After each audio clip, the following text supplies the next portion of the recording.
Cette boutique n'est pas pour vous. J'ai besoin d'entrer. Je vous ai déjà dit non.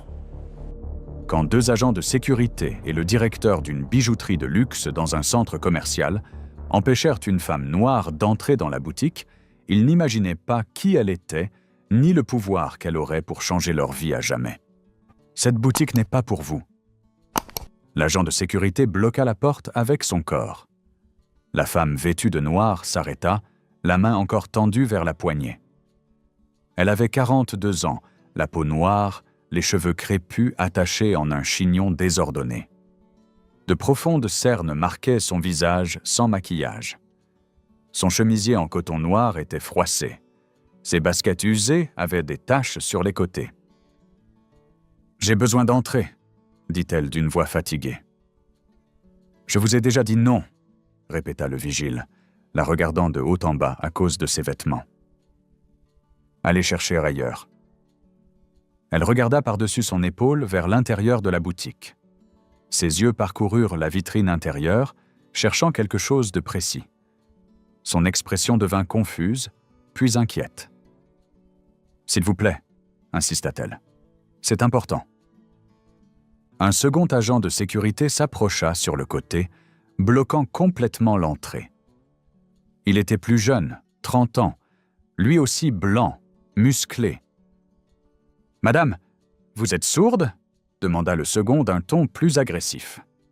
« Mon collègue vous a déjà expliqué. Cette bijouterie n'est pas pour n'importe qui. »« Je ne veux rien acheter », dit-elle en gardant une voix basse et contrôlée. « Je dois seulement parler à quelqu'un, ce sera rapide. »« Il n'y a personne ici qui veut vous parler », répondit le premier agent en croisant les bras. « Maintenant partez avant que ça devienne désagréable. » Elle fit un pas en arrière, respirant profondément, comme pour contrôler ses émotions. Elle regarda encore la vitrine à travers le verre. Elle continuait à chercher quelque chose qu'elle ne trouvait manifestement pas. « Le broche ?» dit-elle plus pour elle-même que pour eux. « Où est le broche ?»« Quel broche ?» demanda le second agent, impatient. « Il y avait un broche dans la vitrine, » expliqua-t-elle. « Un cristal simple. Il était toujours au centre. J'ai besoin de savoir où il est. » Les deux agents échangèrent un regard et rirent. « Vous êtes venu ici pour demander une pièce ?» dit le premier en riant encore. « Madame, vous voyez les prix de ces bijoux? Il y a là un collier à 60 000 €. Vous pensez vraiment avoir l'argent pour poser des questions sur une pièce? »« Je ne veux rien acheter, » répéta-t-elle plus fermement maintenant. « Je veux seulement savoir où est le broche qui se trouvait dans la vitrine. Un cristal monté en argent, petit. Il était toujours au centre. »« Et pourquoi diable on saurait ça ?» demanda le second agent. « Écoutez, madame, je ne sais pas quelle idée bizarre vous avez en tête, mais ce n'est pas un endroit pour des gens comme vous qui viennent poser des questions. Compris? Des gens comme moi ?» répéta-t-elle, et quelque chose changea dans sa voix. « Oui, des gens comme vous », répondit le premier agent sans hésiter. « Sans offense, mais regardez comment vous êtes habillés. Regardez la boutique derrière nous. C'est une bijouterie de luxe, premium. Ce n'est pas une petite boutique de quartier. Il y a un standard. »« Un standard », répéta-t-elle doucement. « Exactement », confirma le second. « Les clients ici arrivent en voiture de luxe. Ils portent des vêtements de marque. Ils ont des cartes bancaires Black. Vous voyez ce que je veux dire ?» Elle resta silencieuse un long moment. Quand elle parla de nouveau, sa voix était plus tendue. « Je demande seulement une information sur une pièce. Je ne dérange personne. Je ne fais rien de mal. »« Si, vous dérangez, » dit le premier agent. « Vous faites fuir les vrais clients. 2 personnes sont déjà passées devant la boutique et ne sont pas entrées à cause de vous. Vous êtes mauvaise pour les affaires. »« Mauvaise pour les affaires ?» répéta-t-elle comme pour tester les mots. « Exactement, » confirma le second. « Alors rendez service à tout le monde et partez. » C'est à ce moment-là que la porte s'ouvrit de l'intérieur. Un homme sortit, blanc, 33 ans, portant un costume gris coûteux, des chaussures italiennes qui coûtaient plus que le salaire des 2 agents réunis. Il regarda la scène et sourit avec satisfaction. « Un problème ici, messieurs ?» demanda-t-il d'une voix qui montrait clairement qu'il aimait ce qu'il voyait.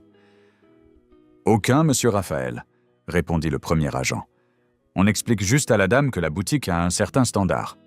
Raphaël. Elle regarda son badge. Raphaël Costa, directeur. Elle ne connaissait pas cet homme. Elle étudia son visage à la recherche d'un signe de familiarité, mais n'en trouva aucun. « Je comprends parfaitement », dit Raphaël en souriant toujours. « Et vous faites exactement ce qu'il faut. C'est ce type de sélection qui maintient le niveau d'excellence de cette boutique. » Il la regarda enfin directement. L'évaluation fut rapide et dévastatrice. Vêtements, cheveux, visage fatigué, baskets usées. 2 secondes suffirent pour la classer et la rejeter. « Madame, » dit Raphaël d'un ton qui se voulait poli, mais rempli de venin, « ceci est une bijouterie premium. Nous travaillons exclusivement avec une clientèle à très haut pouvoir d'achat. Les pièces ici commencent à 5 000 € et vont jusqu'à 80 ou 90 000. Clairement, vous ne correspondez pas au profil. Je vous suggère de chercher des établissements plus adaptés à votre réalité économique. Il y a plusieurs boutiques populaires au centre-ville qui vendent de très jolies fantaisies à des prix accessibles. » Elle serra les lèvres. Respira profondément encore. « Je ne suis pas venue acheter, » dit-elle pour la 3e fois. « Je suis venue demander à propos d'une pièce spécifique qui se trouvait dans la vitrine, un broche en cristal. Où est-il » Raphaël fronça les sourcils comme s'il essayait de se souvenir d'une chose insignifiante. « Un broche en cristal » répéta-t-il. « Ah, attendez. Cette chose vieille et laide qui occupait l'espace central de la vitrine ?»« Il n'était pas laid, » dit-elle, la voix plus émue qu'elle ne l'aurait voulu. « Il était important. »« Important pour qui exactement ?» demanda Raphaël en riant. C'était pratiquement un déchet. Cristal bon marché fissuré, métal qui n'était même pas vraiment de l'argent, complètement hors du standard esthétique de la boutique. « Où est-il » demanda-t-elle en ignorant l'insulte. « Je l'ai retiré il y a environ 3 mois, » répondit Raphaël avec une cruauté naturelle. Cela n'avait aucun sens de garder une pièce de ce niveau dans la vitrine premium. J'ai mis à la place un collier d'émeraude colombienne à 60 000 €. Ça, c'est une pièce digne d'une vitrine centrale. « Mais où est le broche maintenant » insista-t-elle, les mains tremblant visiblement. Raphaël haussa les épaules. « Je l'ai jeté, évidemment. Ou vous pensez que j'allais garder cette cochonnerie ?» Le monde sembla devenir silencieux pendant 1 seconde. Elle resta immobile, absorbant les mots. « Vous l'avez jeté » répéta-t-elle lentement. « Oui, je l'ai jeté » confirma Raphaël avec impatience. « Madame, je ne sais pas quelle est votre obsession avec cette pièce ridicule, mais franchement, ce n'est pas votre affaire ce que je fais avec l'inventaire de la boutique.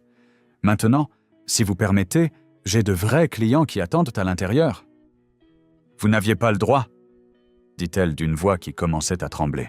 « Pardon » Raphaël arqua un sourcil. « Pas le droit ? Je suis le directeur de cette boutique. Je prends les décisions sur l'inventaire, la vitrine, tout. Et l'une de mes meilleures décisions a été de retirer cette vieille ordure qui abîmait l'image du magasin. »« Ce n'était pas une ordure, » dit-elle, des larmes apparaissant dans ses yeux. « C'était... »« C'était quoi exactement ?» interrompit Raphaël, la voix plus dure. « Écoutez, je ne sais pas quelle histoire vous avez inventée dans votre tête à propos de cette bijouterie ridicule, mais ceci est un établissement sérieux. Nous ne gardons pas de vieilles cochonneries par sentimentalité absurde. » Une larme coula sur son visage. Elle l'essuya rapidement. « S'il vous plaît, » dit-elle d'une voix brisée. « Si le broche existe encore quelque part, même cassé, j'ai besoin de le récupérer. » Le directeur l'observa un instant. Puis son sourire devint encore plus cruel. « Ah, je comprends maintenant, » dit-il. « Vous pensez que cette chose avait de la valeur, c'est ça ? Vous êtes venu ici en espérant pouvoir la vendre ? » ?»« Non, » secoua-t-elle la tête. « Ce n'est pas une question d'argent, c'est personnel. »« Personnel » répéta Raphaël avec sarcasme. « Touchant. Écoutez, Je ne sais pas quelle histoire vous avez avec cette ordure et franchement, je m'en fiche. Mais je vais être très clair. Cette boutique a changé. Le standard a changé. La clientèle a changé. Et les gens comme vous, il la désigna de la tête aux pieds, ne sont plus les bienvenus ici. Compris? Les gens comme moi, répéta-t-elle pour la deuxième fois, la voix réfléchie. Exactement, confirma Raphaël sans honte. Regardez-vous. Regardez vos vêtements. Regardez votre état. Vous pensez vraiment que cela correspond au niveau d'une bijouterie qui vend des pièces à 60 ou 70 000 euros? Je suis en deuil, dit-elle doucement. Pardon? Je suis en deuil, répéta-t-elle plus fort. C'est pour ça que je suis habillée simplement. Ma mère est morte la semaine dernière. Un bref silence suivit. Les deux agents de sécurité semblèrent légèrement mal à l'aise. Mais Raphaël haussa simplement les épaules. « Je suis désolé pour votre perte », dit-il d'un ton qui montrait clairement qu'il ne l'était pas. « Mais cela ne change rien au fait que vous ne devriez pas être ici. Le deuil n'est pas une excuse pour venir dans un établissement de luxe exiger des choses. »« Je n'exige rien », dit-elle d'une voix plus ferme malgré les larmes. « Je demande. S'il vous plaît, si le broche existe encore quelque part, en réserve, dans la poubelle, n'importe où, j'ai besoin de le récupérer. Je vous en supplie. » Raphaël glissa la main dans la poche de son veston. Il sortit quelque chose de petit. Le visage de la femme changea complètement quand elle vit ce que c'était. Un broche, un cristal simple monté dans un métal argenté. Petit, délicat, vieux. Pour n'importe qui d'autre, ce serait simplement une bijouterie bon marché.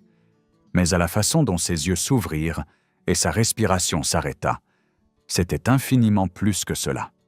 « C'est cette ordure que vous voulez ?» demanda Raphaël, en tenant le broche du bout des doigts, comme s'il était contaminé. « Oui, » dit-elle en tendant la main tremblante. « S'il vous plaît, rendez-le-moi. » Raphaël regarda le broche. Puis elle. Ses yeux brillèrent d'une cruauté qui n'apparaît que chez les personnes qui savent qu'elles ont du pouvoir et qui aiment l'utiliser pour blesser. « Tu sais quoi ?» dit Raphaël lentement.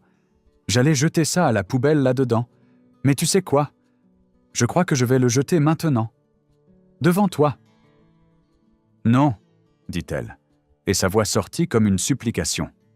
« S'il te plaît, ne fais pas ça. »« Pourquoi pas ?» demanda Raphaël en souriant.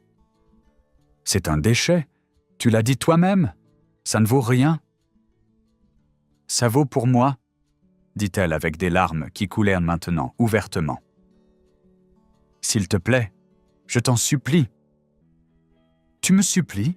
répéta Raphaël en savourant le mot. Pathétique.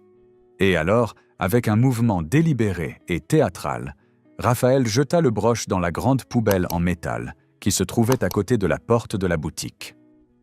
Le broche frappa le fond avec un bruit fort. Le son du cristal se brisant fut indéniable. Elle resta paralysée, les yeux fixés sur la poubelle.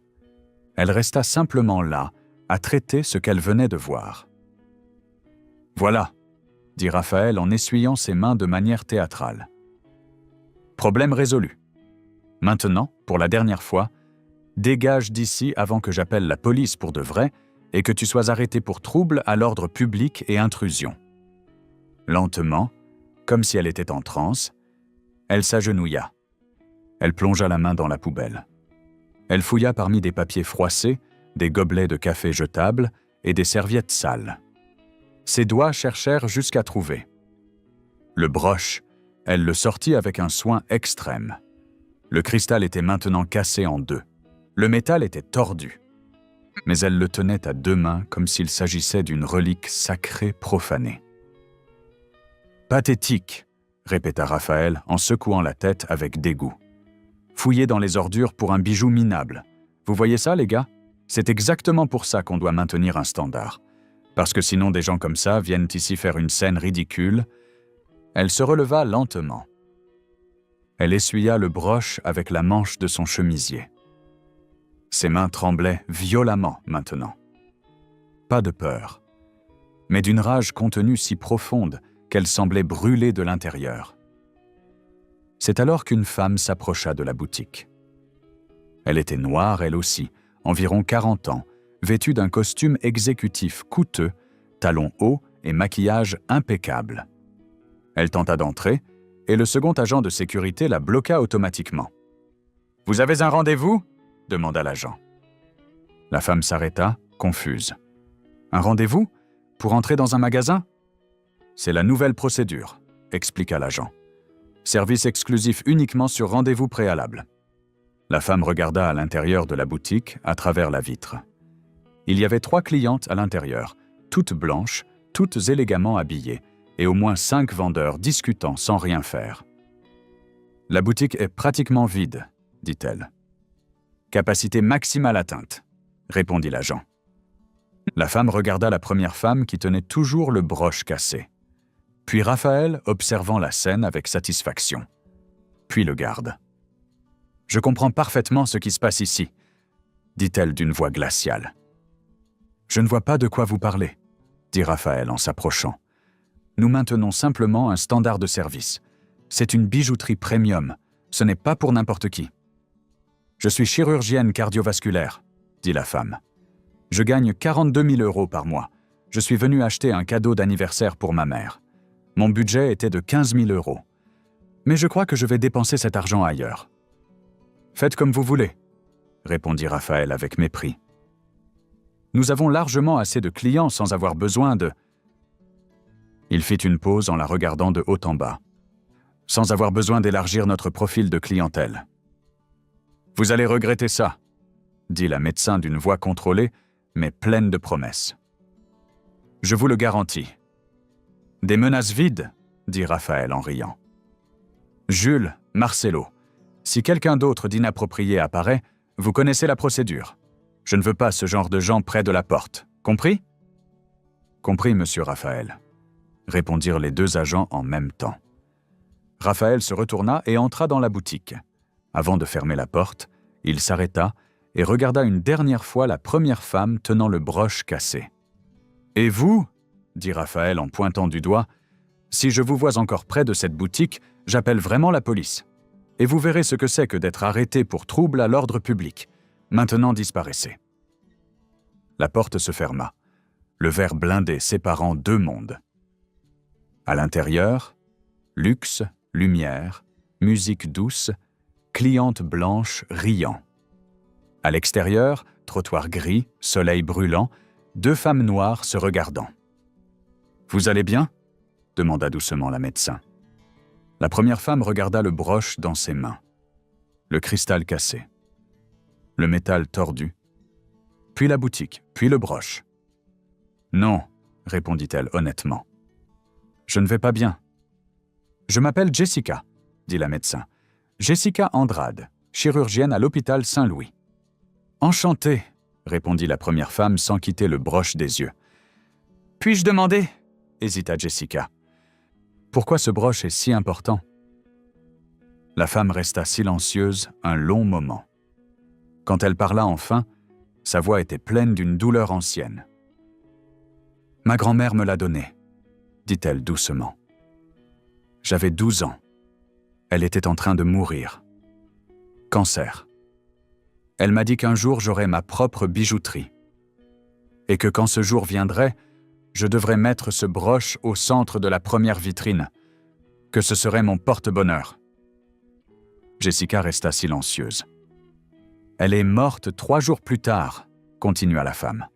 « Je suis devenue orpheline. Je suis allée vivre chez une tante qui n'avait même pas assez d'argent pour manger. J'ai quitté l'école à 14 ans pour travailler. Je vendais des bijoux fantaisie dans la rue. Soleil, pluie, froid. J'économisais chaque centime. Une larme tomba sur le broche cassé. « Il m'a fallu 15 ans, » dit-elle. 15 ans à vendre dans la rue, à économiser, à rêver, jusqu'à ce que j'y arrive. J'ai loué un petit local, j'ai ouvert ma boutique, et le premier jour, j'ai placé ce broche au centre de la vitrine, comme ma grand-mère me l'avait demandé. « Mon Dieu, » murmura Jessica, « je suis partie 6 mois. continua la femme. Ma mère a aussi eu un cancer, stade terminal. J'ai tout quitté pour m'occuper d'elle. 6 mois entre la maison et l'hôpital. Elle est morte la semaine dernière. Je suis vraiment désolée, dit Jessica. Aujourd'hui était mon premier jour de retour, dit la femme en regardant la boutique. Je suis venu voir le broche de ma grand-mère, et j'ai trouvé... Elle n'eut pas besoin de terminer. Jessica comprit. Cet homme... Raphaël, il doit payer pour ce qu'il a fait. La femme regarda le broche brisé, puis la boutique. Une transformation passa sur son visage. « Il va payer, » dit-elle calmement. « Je te le garantis. »« Comment ?» demanda Jessica. « Il est directeur. » Elle sourit. Pas un sourire heureux, un sourire dangereux. « Je dois passer quelques appels. »« Tu es libre dans 3 heures ?»« Oui. Pourquoi ?»« Parce que dans 3 heures, il y aura une réunion dans cette boutique. »« Et je pense que tu voudras être présente ?»« Quelle réunion ? Tu verras. Fais-moi confiance. Reviens dans 3 heures. » Jessica hocha la tête. « D'accord. » La femme commença à partir, puis s'arrêta. « Jessica ? Oui ? Merci d'avoir demandé si j'allais bien. Ça faisait longtemps que personne ne l'avait fait. » Elle partit. 2 pâtés de maison plus loin, elle s'assit sur un banc, sortit son téléphone. Le contact affiché, Ricardo Alves, directeur commercial.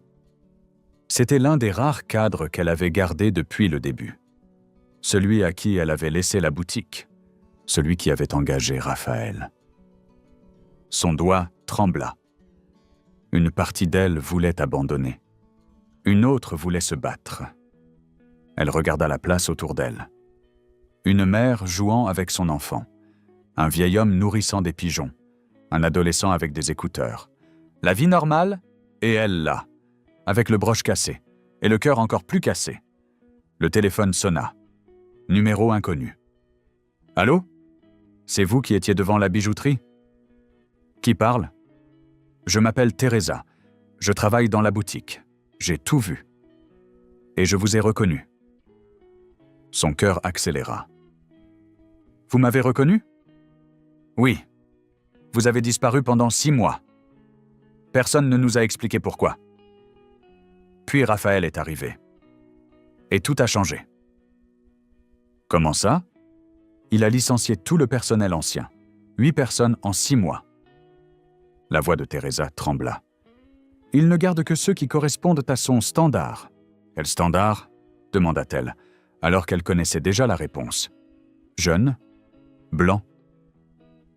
Belle apparence, selon ses critères, dit Thérèse avec amertume.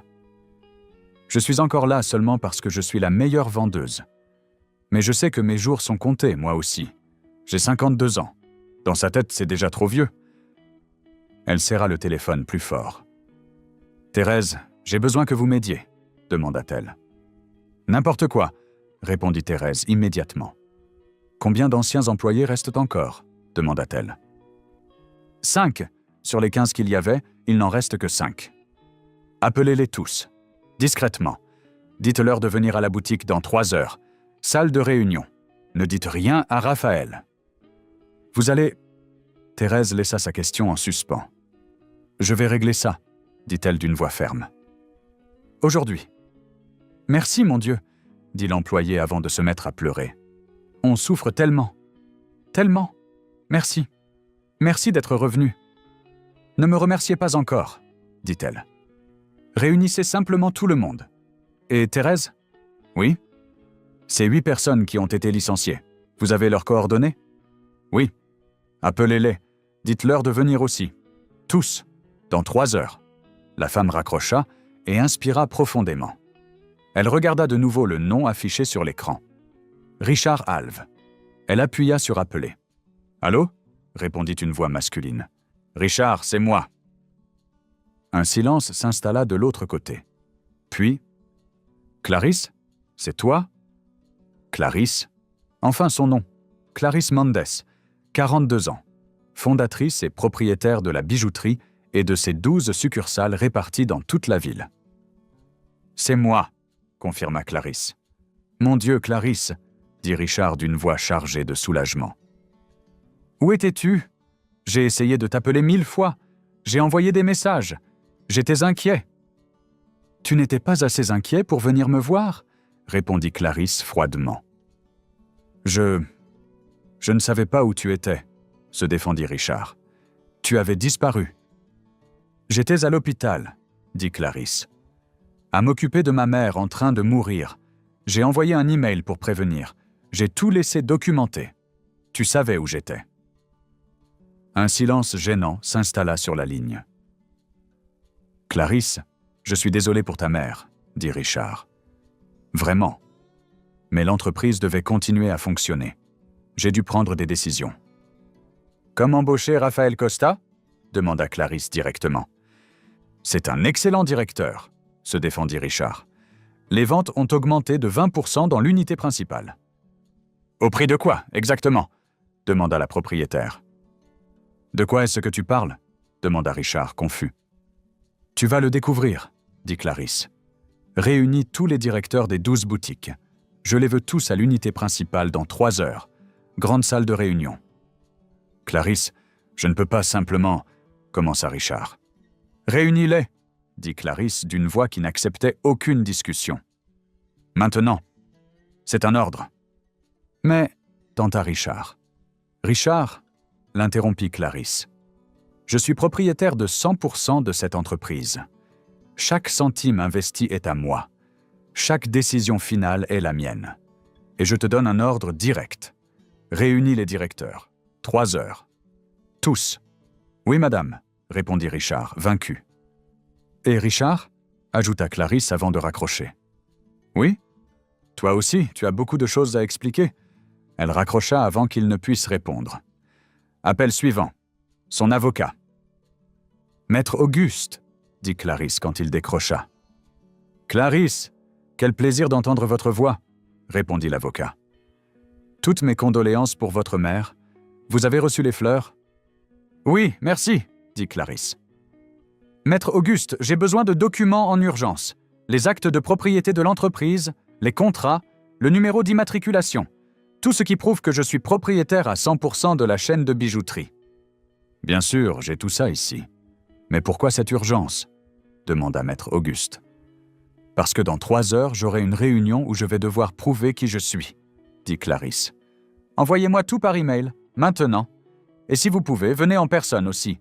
Il peut être important d'avoir un avocat présent. Clarisse, que se passe-t-il? Demanda Maître Auguste, inquiet.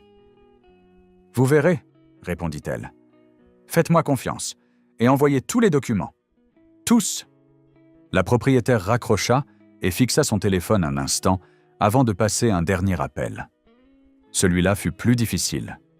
Elle composa un numéro qu'elle connaissait par cœur, mais qu'elle n'avait pas appelé depuis 6 mois. Bijouterie Béatrice, unité de Moema, Laura à l'appareil, répondit une jeune voix. Laura, c'est moi, dit Clarisse. Clarisse, cria Laura. Mon Dieu, tu es revenue? Où es-tu? Tu vas bien? Et comment s'est passé le... Laura, respire, dit Clarisse avec le premier vrai sourire de la journée. J'ai besoin de ton aide. N'importe quoi, cria immédiatement Laura. Laura était directrice de l'unité de Moema. Elle avait 28 ans. Elle était noire. Ce fut la première employée que Clarisse avait embauchée lorsqu'elle avait ouvert la 2e boutique 8 ans auparavant. Clarisse l'avait prise sous son aile, formée, promue. Laura était pratiquement de la famille.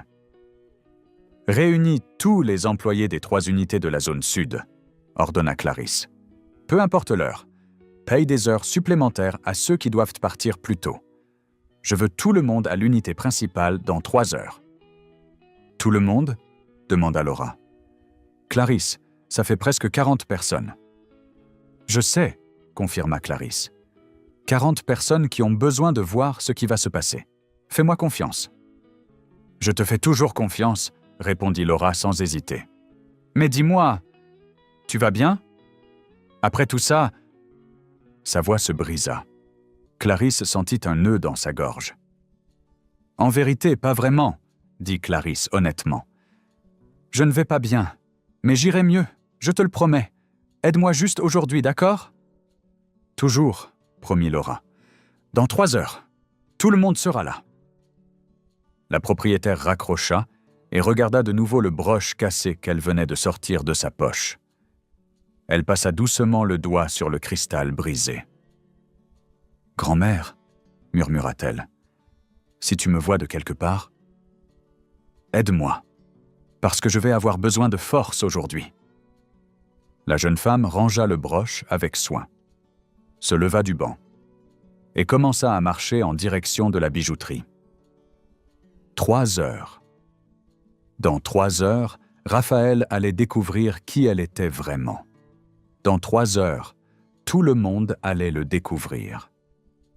Et alors elle déciderait quoi faire de l'empire qu'elle avait construit pierre par pierre et qui avait presque été détruit en seulement 6 mois d'absence. Pour l'instant, elle devait se préparer, parce que l'affrontement qui arrivait n'était pas seulement à propos d'un broche cassé ou d'un directeur arrogant, c'était à propos de tout ce qu'elle représentait. Tout ce dont sa grand-mère Béatrice avait rêvé. Tout ce qu'elle avait construit contre toute attente. Et personne ne lui reprendrait plus jamais cela. 2h55 plus tard, Clarisse revint. Mais elle n'entra pas par la porte principale. Elle entra par l'arrière. Par la porte de service que seuls les employés utilisaient. La clé fonctionnait encore. Au moins, Raphaël n'avait pas pensé à changer les serrures. Elle monta par l'escalier de secours. 2e étage, salle de réunion. La salle était pleine. Thérèse la vit la première. Elle se leva en courant et la serra fort dans ses bras. « Merci, mon Dieu, vous êtes revenu, » murmura Thérèse. « Merci, mon Dieu. » Clarisse regarda autour d'elle. Elle compta mentalement. 43 personnes. Les 5 anciens employés restants. Les 8 qui avaient été licenciés et que Thérèse avait réussi à faire revenir. Laura avait amené 28 employés des autres unités. Jessica, la médecin, était là aussi. Et elle avait amené 2 autres personnes, une autre femme noire d'une 50aine d'années et un jeune homme noir, peut-être 25 ans. « Qui sont-ils » demanda Clarisse en désignant les 2 inconnus avec Jessica. « Ma mère » expliqua Jessica. Elle aussi a été refoulée ici le mois dernier lorsqu'elle est venue acheter des alliances pour ses noces d'or. Et lui, c'est Marcus, étudiant en design de bijoux. Il a été refoulé 3 fois lorsqu'il a essayé de laisser un portfolio pour demander un stage. Clarisse leur fit un signe de tête. Puis elle regarda Laura. « Richard vient » demanda Clarisse. « Oui » confirma Laura. Il a appelé en disant qu'il amenait les 12 directeurs. Il devrait arriver dans 5 minutes. « Et Raphaël » demanda Clarisse.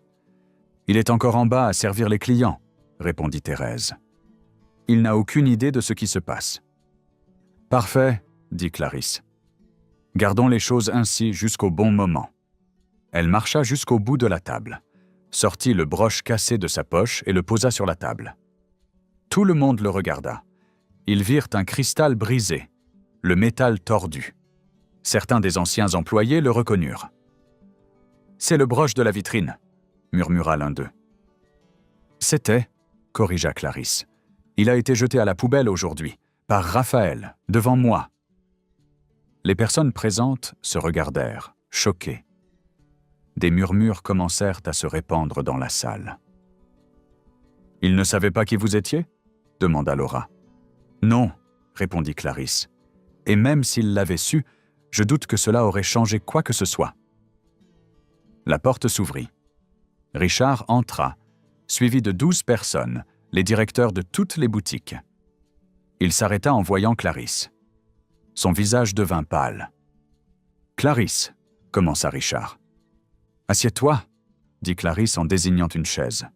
« Mais je... »« Assieds-toi » répéta Clarisse d'une voix autoritaire.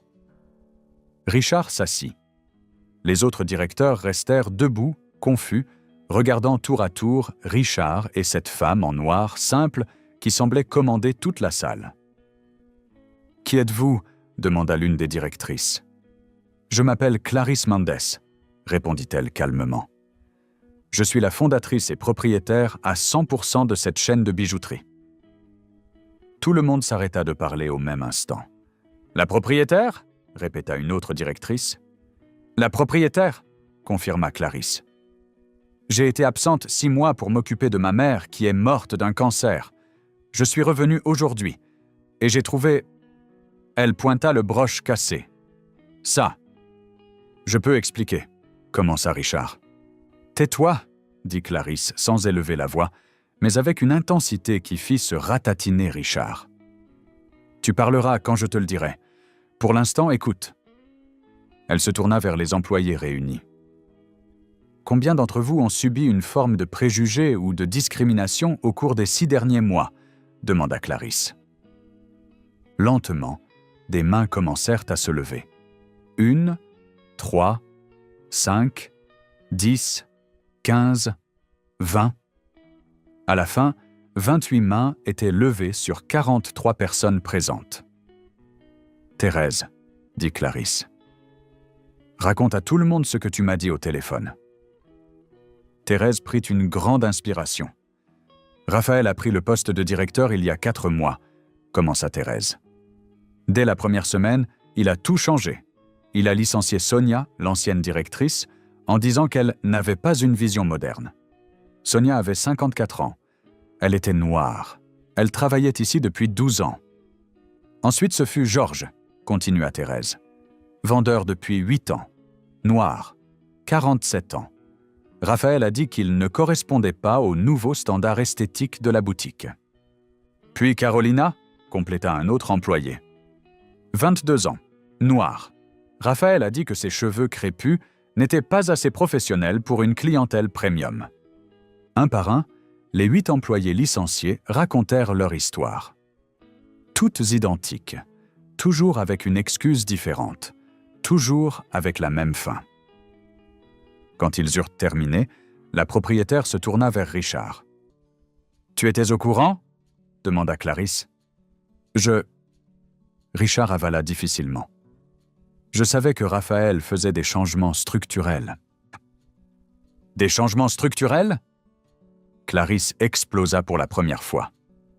Licencier des gens à cause de la couleur de leur peau, c'est un changement structurel ? Ce n'était pas à cause de la couleur, se défendit Richard. C'était à cause de la performance, à cause de l'adéquation aux nouveaux standards de service. Quel standard ? demanda Clarisse. Le standard de sa blanchité ? Parce que c'est de ça qu'il s'agit, Richard. Clarisse, tu ne comprends pas, tenta Richard. Les ventes ont augmenté, la clientèle s'est améliorée, nous facturons 20% de plus. Aux dépens de qui ? demanda Clarisse. De combien de personnes humiliées ? De combien de familles qui ont perdu leur emploi ? De combien de rêves détruits ? Elle pointa Jessica. Cette femme est chirurgienne, dit Clarisse. Elle gagne 40 000 € par mois. Elle est venue acheter un cadeau de 15 000 €. On l'a empêchée d'entrer parce qu'un agent de sécurité a décidé qu'elle n'avait pas le profil. Le profil de quoi, Richard ? Explique-moi. Richard ne répondit pas. Et cette dame ici ? Clarisse pointa la mère de Jessica. 50 ans de mariage. Elle est venue acheter une alliance pour ses noces d'or avec son mari. Le mari est entré. Elle, on l'a empêchée d'entrer. Le mari est entré et elle a été refusée. Le mari est blanc, elle est noire. Dis-moi, Richard, est-ce que c'est un standard de service ou est-ce que ça porte un autre nom ? Je ne connaissais pas ces cas précis, tenta Richard. Mais tu aurais de les connaître, cria Clarisse. Tu es directeur commercial, ta fonction est de superviser. Et au lieu de superviser, tu as embauché une ordure pareille et tu l'as laissé faire ce qu'il voulait. Elle pointa le broche. Et ça, ici ? Ce broche, tu sais ce que c'est ? demanda Clarisse, la voix tremblante d'émotion maintenant. C'est le dernier objet physique qu'il me reste de ma grand-mère, la femme qui m'a élevé. Celle qui est morte en me disant de placer ça dans la vitrine quand j'aurai ma boutique. Je l'ai fait, il y a 15 ans, et ce directeur que tu as embauché l'a jeté à la poubelle comme si ce n'était rien. « Clarisse, » dit Richard. « Je n'ai pas fini, » le coupa Clarisse. « Aujourd'hui, je suis revenu. La première fois en 6 mois. Ma mère est morte la semaine dernière. L'enterrement a eu lieu il y a 8 jours. Je suis revenue en deuil, fatiguée, détruite. Et tu sais ce qui s'est passé? On m'a refusé l'entrée de ma propre boutique parce qu'un agent de sécurité a décidé que je n'avais pas le profil. Raphaël est arrivé, poursuivit Clarisse. Il m'a regardé de haut en bas et il m'a dit que je devrais chercher des établissements plus adaptés à ma réalité économique. À ma réalité. Clarisse frappa la table. J'ai construit cette boutique de mes mains. J'ai vendu des bijoux fantaisie dans la rue pendant 15 ans pour économiser de l'argent. J'ai ouvert la première unité avec 0 prêt, 0 investisseur, 0 aide. Et cet homme que vous avez engagé a eu l'audace de me dire d'aller chercher un autre endroit. Le silence absolu régnait dans la salle. Personne n'osait l'interrompre. Alors maintenant, dit Clarisse d'une voix plus calme, mais infiniment plus dangereuse, voici ce qu'on va faire. Nous allons tous descendre. Tous. Et nous allons tenir une plus grande réunion, dans le salon principal de la boutique, devant les clients, devant Raphaël, devant tout le monde. Clarisse, on ne peut pas faire ça pendant les heures d'ouverture, commença Richard. Je peux faire ce que je veux, dit Clarisse. C'est mon entreprise. Maintenant lève-toi, tous, descendez. Un par un, tous se levèrent. 43 personnes suivant Clarisse dans l'escalier, en direction du salon principal, où Raphaël servait encore des clients sans avoir la moindre idée de ce qui allait arriver. La vengeance ne serait pas violente, ce ne serait pas des cris, ce serait quelque chose de bien pire pour un homme comme Raphaël. Ce serait la vérité, publique, irréversible, et Clarisse avait hâte de voir son visage. Le groupe descendit en silence. 43 personnes dans les escaliers de service. Le bruit des pas résonnait dans le couloir étroit. Clarisse marchait devant, tenant le broche cassé à la main. Thérèse juste derrière elle. Richard venait en dernier, pâle, en sueur. Quand ils arrivèrent devant la porte qui donnait sur le salon principal de la boutique, Clarisse s'arrêta. Elle se tourna vers le groupe. « Quand j'ouvrirai cette porte, expliqua Clarisse à voix basse, je veux que vous entriez tous, lentement, en silence. Formez un demi-cercle derrière moi. Laissez les clients voir. Laissez tout le monde voir. Compris? Tous acquiescèrent. Clarisse respira profondément. Mit la main sur la poignée. Ouvrit. La boutique fonctionnait normalement.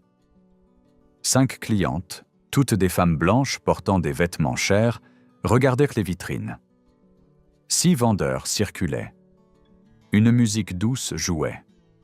Une odeur de parfum coûteux flottait dans l'air. Raphaël était au centre du salon, parlant avec animation à une cliente d'environ 50 ans qui portait des bijoux coûtant plus qu'une voiture populaire. La porte s'ouvrit complètement. Clarisse entra. Raphaël la vit en premier. Son expression passa de cordiale à irritée en une demi-seconde. « Vous encore ?» dit Raphaël d'une voix forte.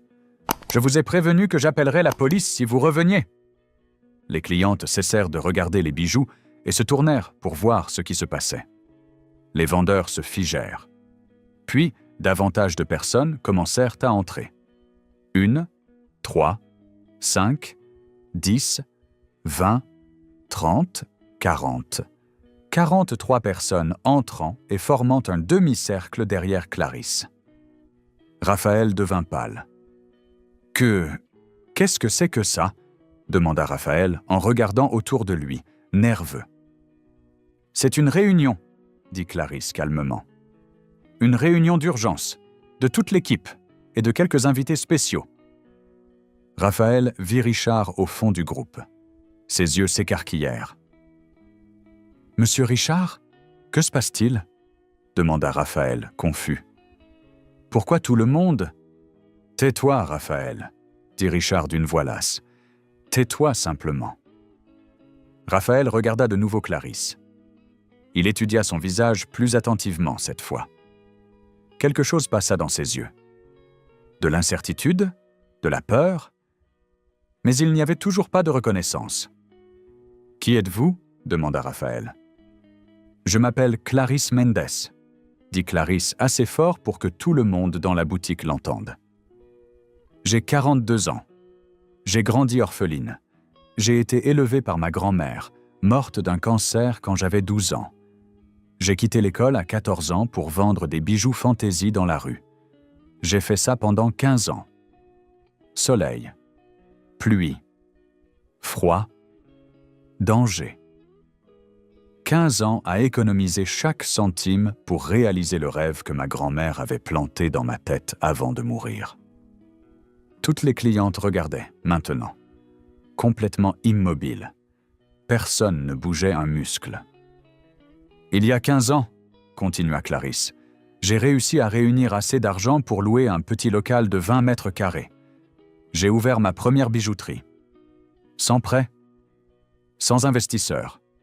Seulement moi et le rêve de ma grand-mère.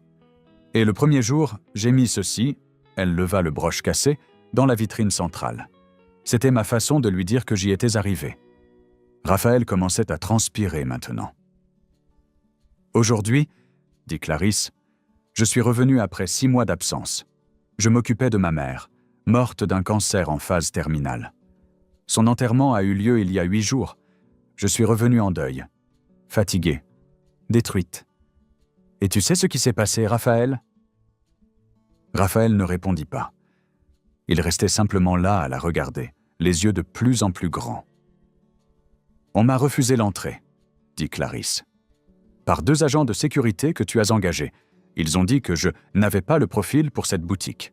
Ils ont dit que je devais chercher des établissements plus adaptés à ma réalité économique. Et puis tu es arrivé, Raphaël. Tu te souviens ? Raphaël commença à secouer lentement la tête, comme pour nier, mais ses yeux disaient qu'il commençait à comprendre. « Tu m'as regardé, » continua Clarisse, « et tu as été d'accord avec eux. Tu as dit que c'était une bijouterie premium, que je ne correspondais clairement pas aux standards. Et quand je t'ai demandé où était le broche qui se trouvait dans la vitrine, ce broche, tu sais ce que tu as dit ? Elle fit un pas vers Raphaël. Il fit un pas en arrière. Tu as dit, poursuivit Clarisse, la voix plus dure, que c'était une pièce vieille et laide, que tu l'avais jetée. Et quand je t'ai supplié de me la rendre, tu sais ce que tu as fait ? Clarisse leva le broche cassé pour que tout le monde puisse le voir. « Tu l'as jeté dans la poubelle en métal sous mes yeux, » dit Clarisse. J'ai entendu le cristal se fissurer. Et tu as ri. Tu as dit qu'il était pathétique que je fouille dans les ordures pour une bijouterie minable. L'une des clientes poussa un cri étouffé. Une autre porta la main à sa bouche. « Et maintenant, » dit Clarisse en avançant encore d'un pas, je vais te dire qui je suis vraiment, Raphaël. Parce que clairement, tu n'en avais pas la moindre idée jusqu'à maintenant. Elle se tourna vers les clientes et les vendeurs figés. Mon nom complet est Clarisse Béatrice Mendes, dit Clarisse. Je suis la fondatrice et propriétaire de 100% de cette chaîne de bijouterie. Des 12 unités. Chaque centime investi m'appartient. Chaque décision finale passe par moi. Et cet homme, elle pointe à Raphaël, que vous connaissez comme directeur, a passé les 4 derniers mois à détruire tout ce qu'il m'a fallu 15 ans pour construire. Raphaël devint blanc comme un drap. « Non, je ne savais pas, » commença-t-il à bégayer. « Tu ne savais pas ?» cria Clarisse pour la première fois. « Tu ne savais pas qu'une femme noire en vêtements simples pouvait être propriétaire d'une entreprise ? C'est ça ? Tu as automatiquement supposé que je ne pouvais être que pauvre, que je ne pouvais être qu'inférieur, que je ne pouvais être que quelqu'un à qui on devait dire d'aller ailleurs. Raphaël n'arrivait pas à former une seule phrase. Clarisse se tourna vers Thérèse. « Raconte-le à tout le monde, » dit Clarisse. « Raconte ce que tu m'as dit au téléphone. » Thérèse fit un pas en avant. Sa voix trembla d'abord, puis se raffermit. « Raphaël a pris le poste de directeur il y a 4 mois, commença Thérèse. Dès la première semaine, il a licencié Sonia. notre directrice depuis 12 ans. Il a dit qu'elle n'avait pas de vision moderne. Sonia a 54 ans. Elle est noire. L'une des clientes commençait à rassembler son sac pour partir. « Restez », lui dit Clarisse. « Vous devez entendre cela. Vous toutes devez l'entendre. » La femme s'arrêta, hésita, mais resta. Ensuite, ce fut Georges, continua Thérèse. Vendeur depuis 8 ans, 47 ans. Noir. Raphaël a dit qu'il ne correspondait pas aux nouveaux standards esthétiques de la boutique. Ensuite, Carolina, un autre employé licencié, s'avança. 22 ans. Noir, cheveux crépus. Raphaël a dit que ses cheveux n'étaient pas professionnels. Un par un, les 8 employés licenciés racontèrent leur histoire. Devant les clientes choquées, devant les vendeurs actuels qui ne connaissaient pas toutes les histoires de licenciement, devant Raphaël, qui semblait se ratatiner de plus en plus. Quand ils eurent terminé, Clarisse se tourna vers Jessica. « Et vous ?» dit Clarisse. « Racontez votre histoire. » La médecin commença à parler d'une voix claire. « Je m'appelle Jessica Andrade. Je suis chirurgienne cardiovasculaire à l'hôpital Saint-Louis. Je gagne 42 000 € par mois. Aujourd'hui, je suis venue acheter un cadeau de 15 000 € pour ma mère. On m'a empêché d'entrer parce que je n'avais pas le profil. » Elle pointa le garde qui se trouvait encore à l'entrée, semblant vouloir se fondre dans le mur. « Ce garde m'a regardé, » poursuivit Jessica, et a décidé que je ne pouvais pas entrer. Pas parce que la boutique était pleine, elle était vide. Pas parce que j'étais mal habillé, j'étais en tenue professionnelle, mais parce que je suis noir, et que, dans leur tête, une femme noire ne peut pas avoir 15 000 € à dépenser pour un cadeau. La mère de Jessica s'avança elle aussi. « Je m'appelle Aparetida, » dit-elle.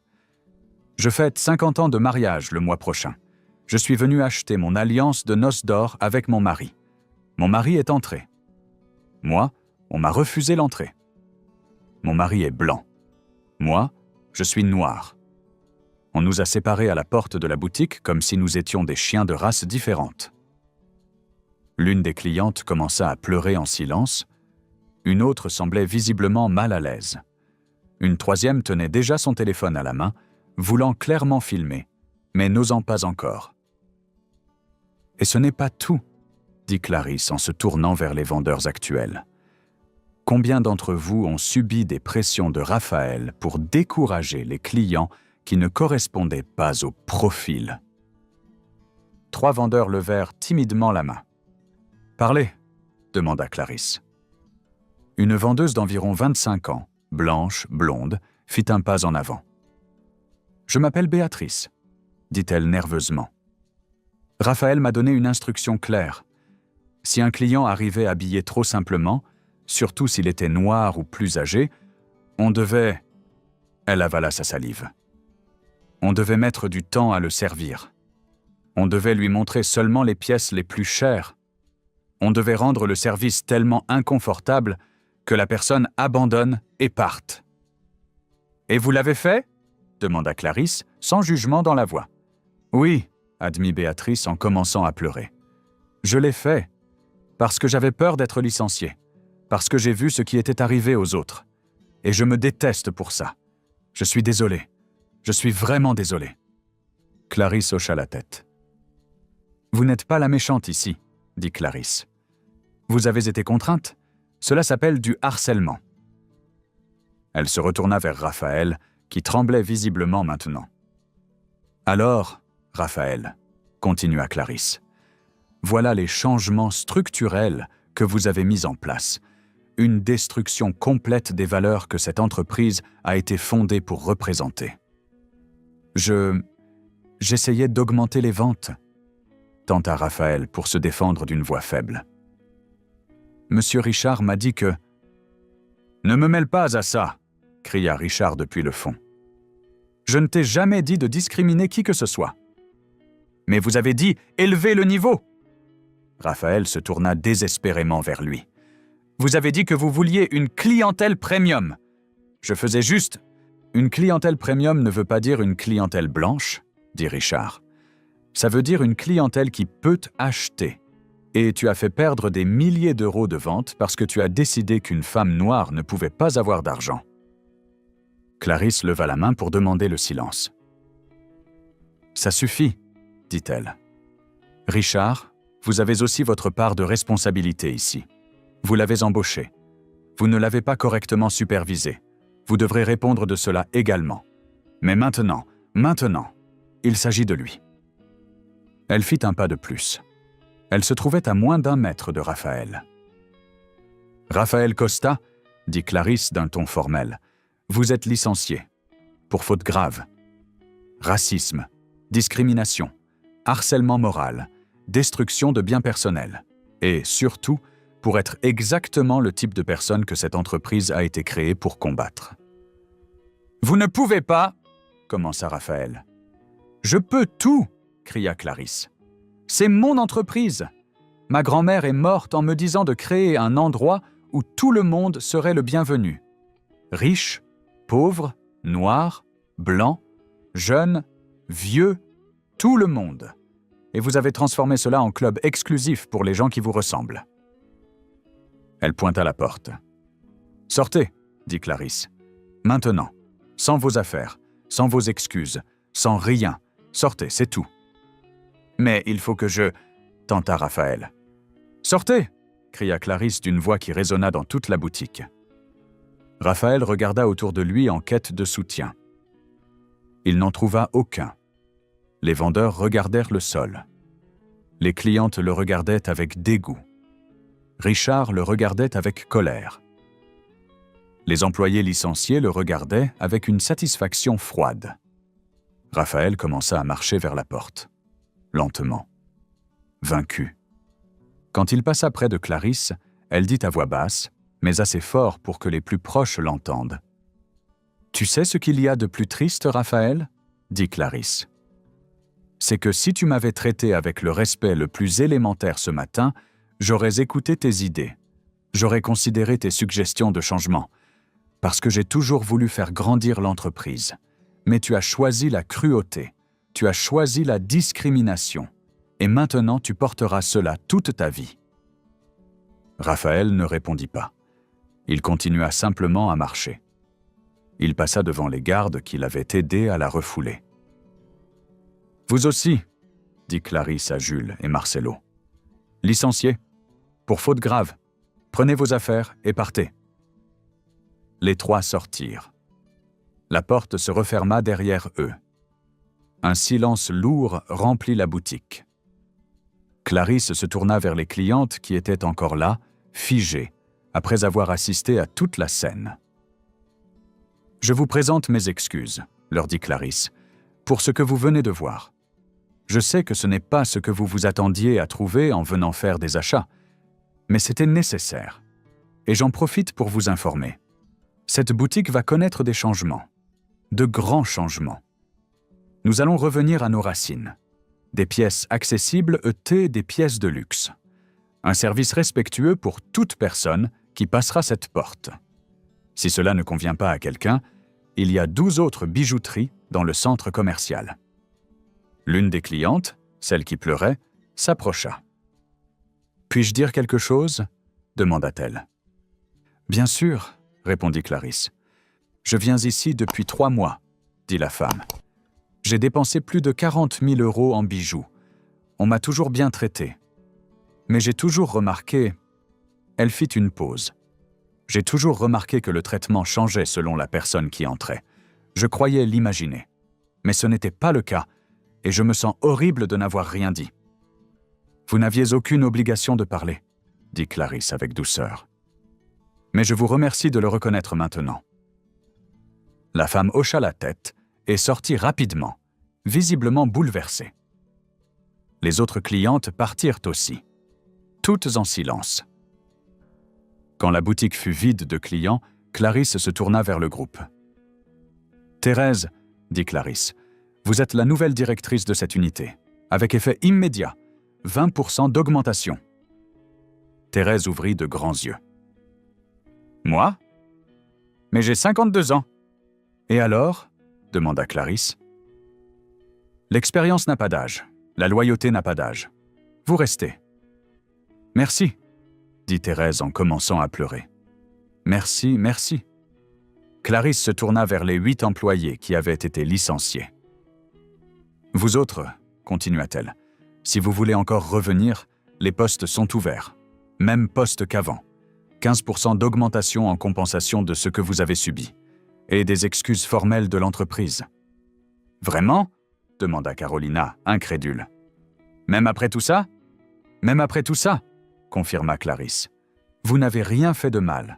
Vous avez été puni pour être ce que vous êtes. Cela n'aurait jamais dû arriver. Et je vais faire en sorte que cela n'arrive plus jamais. Tous les 8 acceptèrent en pleurant et en s'embrassant les uns les autres. Clarisse se tourna vers Jessica, Aparecida et Marcus. « Vous 3, dit la propriétaire. Jessica, votre cadeau de 15 000 € pour votre mère ? Offert. Choisissez n'importe quelle pièce jusqu'à ce montant. C'est la maison qui offre. » Non, ce n'est pas nécessaire, commença Jessica. Si, ça l'est, insista Clarisse. C'est le minimum que je puisse faire. Aparecida, vos alliances de noces d'or, offertes également ? Et Marcus, elle se tourna vers le jeune homme. Vous avez dit vouloir un stage en design de bijoux ? Oui, madame, répondit Marcus. Vous êtes embauché, dit Clarisse. Vous commencez lundi. Vous travaillerez directement avec moi. Je vais vous apprendre tout ce que je sais. Marcus resta sans voix. Il se contenta d'acquiescer, les larmes aux yeux. Enfin, Clarisse se tourna vers Richard. « Et vous ?» dit Clarisse, d'une voix plus froide maintenant. Richard fit un pas en avant, la tête baissée. « Clarisse, je suis désolé, » dit Richard. « Vraiment, j'ai failli avec vous, avec l'entreprise, avec tous les employés. Je n'ai aucune excuse. Si vous voulez aussi me licencier, je comprendrai. » Clarisse resta silencieuse un long moment. Tout le monde retint son souffle. « Je ne vais pas vous licencier, » dit enfin Clarisse. « Mais vous êtes rétrogradé. Vous n'êtes plus directeur commercial. Vous serez directeur régional, la moitié du salaire. Et vous travaillerez sous ma supervision directe pendant les 6 prochains mois. Si vous parvenez à prouver que vous avez appris de vos erreurs, nous reparlerons d'une promotion. Sinon, alors oui, vous partirez. »« J'accepte, » dit Richard immédiatement. « N'importe quoi, je vais prouver que je mérite une seconde chance. »« J'espère bien, » répondit Clarisse. Elle regarda autour d'elle tous ceux qui étaient réunis. 40 personnes la regardant avec des expressions allant du soulagement à l'espoir, de la gratitude à l'émotion. « Je sais que les 6 derniers mois ont été difficiles, » dit Clarisse. « Je sais que beaucoup d'entre vous ont souffert, et je suis désolé de ne pas avoir été là pour l'empêcher. Mais je suis de retour maintenant. Et les choses vont changer. Pas du jour au lendemain. Mais je vous le promets, cette entreprise va redevenir ce qu'elle a toujours été. Un lieu de respect, un lieu d'opportunité, un lieu où tout le monde est le bienvenu. » Les applaudissements commencèrent. Timides au début, puis plus forts. Très vite, tout le monde applaudissait, certains pleurant, d'autres souriant pour la première fois depuis des mois. Clarisse leva la main pour demander le silence. « Maintenant, retournez dans vos unités, répandez la nouvelle. Et lundi, réunion générale à 9h du matin. Tous les employés de toutes les unités. Nous allons mettre en place des changements. De grands changements. D'ici là, reposez-vous. Et merci. Merci de ne pas avoir abandonné cette entreprise même lorsqu'elle vous a abandonné. » Le groupe commença à se disperser. Laura fut l'une des dernières à partir. Elle serra Clarisse dans ses bras. « Bienvenue de retour, patronne, » dit Laura. « Vous nous avez manqué. »« Vous aussi, vous m'avez manqué, » répondit Clarisse. Quand enfin tout le monde fut parti, Clarisse resta seule dans le salon. Elle s'approcha de la vitrine centrale. Là où, pendant 15 ans, le broche de sa grand-mère Béatrice avait été exposé. Là où se trouvait maintenant un collier d'émeraude à 60 000 €. Elle retira le collier avec précaution. Elle remit le broche cassé à sa place. Cristal fissuré, métal tordu. Mais toujours là, toujours debout, comme elle. J'ai réussi, mamie, murmura Clarisse en regardant le broche à travers la vitre. Ça n'a pas été facile. J'ai failli abandonner aujourd'hui. Mais j'ai réussi. La boutique est toujours à nous. Elle est toujours ce dont tu rêvais. La propriétaire posa le bout des doigts contre la vitre de la vitrine, comme on touche quelque chose de sacré, et sentit pour la première fois, après des mois, une paix dans son cœur. Et si vous êtes arrivé jusqu'ici dans la vidéo, commentez « le broche de mamie » pour que je puisse vous laisser un joli cœur. Partagez pour rappeler que tout le monde mérite le respect et laissez un like pour soutenir notre travail. Abonnez-vous pour recevoir toujours plus d'histoires comme celle-ci.